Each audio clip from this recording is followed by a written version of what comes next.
Bună ziua! Astăzi am să explic tema inecuației raționale. Rezolvarea acestor inecuații este asemănătoare cu inecuațiile de gradul 2 prin metoda intervalelor, doar că se adaugă o nuanță. Deoarece sunt raționale, avem fracție, figurează fracție la inecuație și la numitor avem necunoscuta x. Deoarece la numitor avem necunoscută, se determină mai întâi domeniul de valori admisibile al acestei inecuații. Deci, vă arăt un exemplu. Fie că avem această inecuație. La numitor avem x pătrat plus 2x plus 1. Deci aflăm mai întâi TVA, domeniul de valori admisibile, adică x pătrat plus 2x plus 1 trebuie să fie diferit de 0.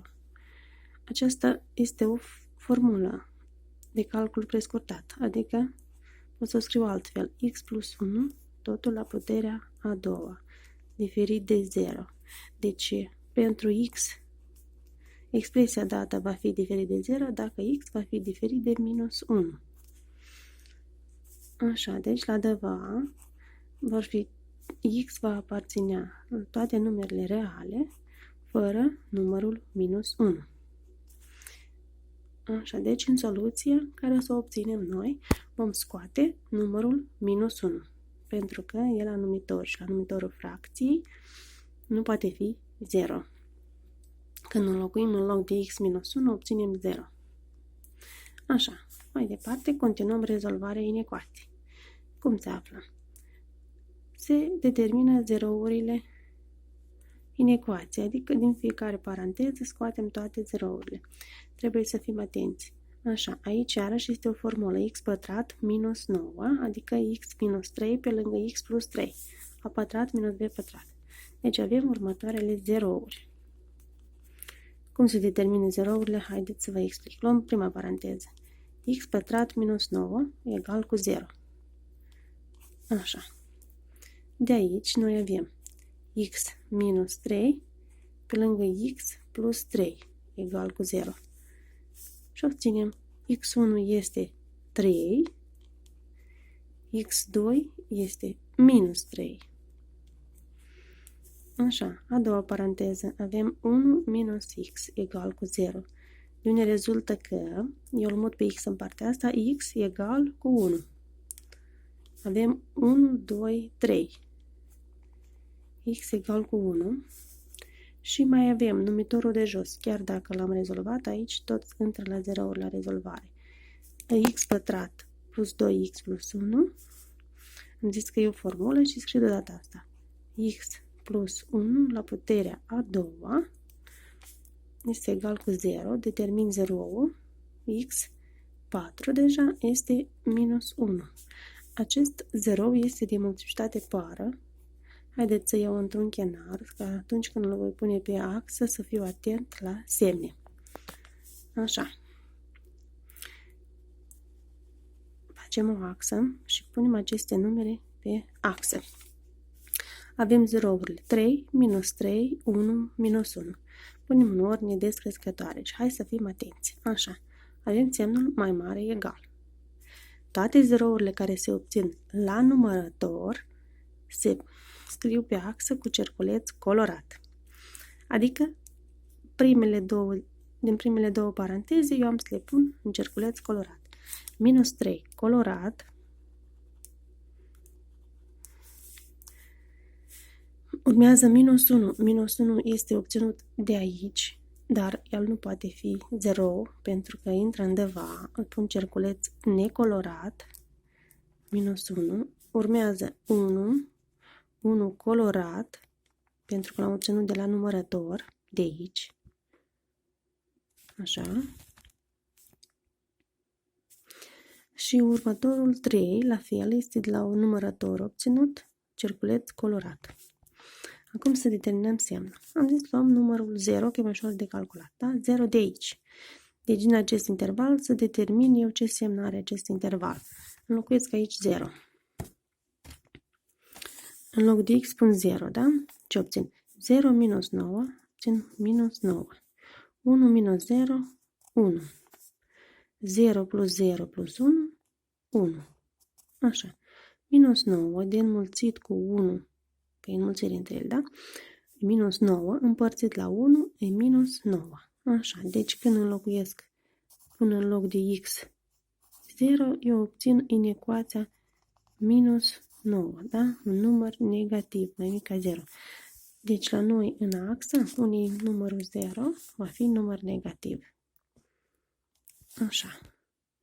Minus 1 este multiplu de multiplitate pară, da? Deci aici nu se schimbă semnul. În dreapta lui e minus, în stânga lui la fel va fi minus. În rest schimbăm pentru că celelalte nu sunt multiple. Plus, minus, aici minus, urmează plus. Și așa va arăta axa semnelor. Acum, după ce am determinat semnele pe axă, determinăm soluția. Ne uităm la inecuație. Avem mai mare, egal. Deci vom lua unde am scris plus, inclusiv cu zerourile noastre. Acest zerou nu intră că este necolorat, deci pe el la fel îl excludem. Plus este doar în intervalele date, deci soluția este minus infinit, minus 3 inclusiv, reuniune, 1, 3. Paranteză pătrate, că la 1 e colorat, la 3 colorat, la minus 3 la fel este colorat. Așa, și el automat, minus 1 ăsta care este la deva, este exclus, nu este în acest interval. Aceasta este soluția. Trecem la un alt exemplu, la fel din culegere. Haideți să verificăm aici. Deci domeniul de valori admisibile. Voi face deodată. Deci x va aparține lui R în afară de numerele. Aici dacă facem cu relațiile lui Vie, două numere adunate este 5 înmulțite 6. Sunt acele 2 și 3. Deci pe aceste două le vom exclude. Așa. Să determinăm zerourile. Din prima paranteză obțin zeroul x1 egal cu 2. Da? X minus 2 egal cu 0. X1 egal cu 2. Mai departe, a doilea zerou. Din a doua paranteză, x egal cu minus 4. Îl mut pe 4 după egal, semn schimbat. De la numitor am zeroul x egal cu 2, dar deja e scris. Așa, haideți să-i socotim multiplicitatea. Din prima paranteză are multiplicitatea 2. La numitor mai este o dată 0. Înseamnă că multiplicitatea acestuia este 3. Multiplicitate 3. E de multiplicitatea 3. Deci la el trebuie tot așa să fim atenți. O să vedem la axă dacă schimbăm sau nu. Așa. x2 minus 4 și încă un 0 ne-a rămas la numitor. X egal cu 3. Deci x3 egal cu 3. Aceste numere le punem în ordine crescătoare pe axă.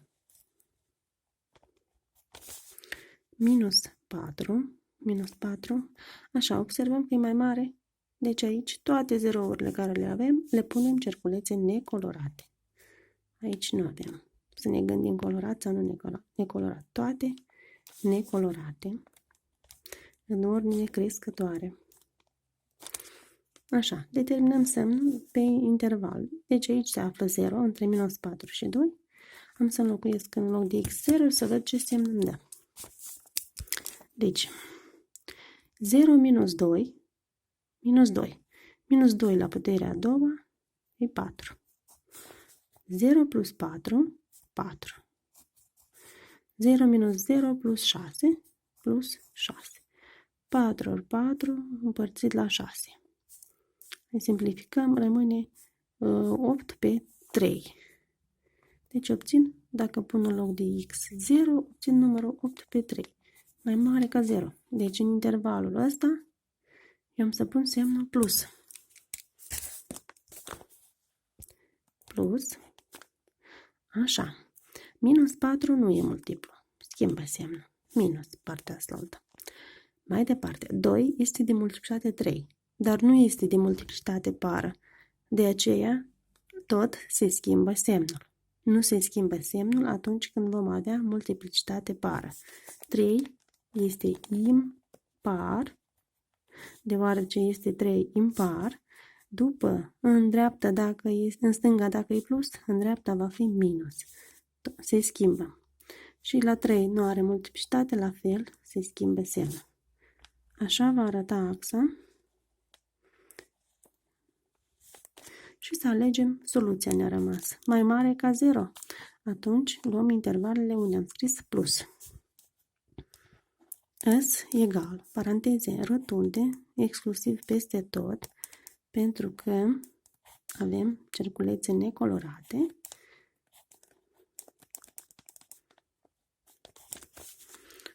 Deci, am luat acest interval de la minus 4 până la 2 și de la 3 la plus infinit. Sper că este rezolvarea înțeleasă. O scrieți în caiețele și dacă avem întrebări, îmi scrieți mesaje.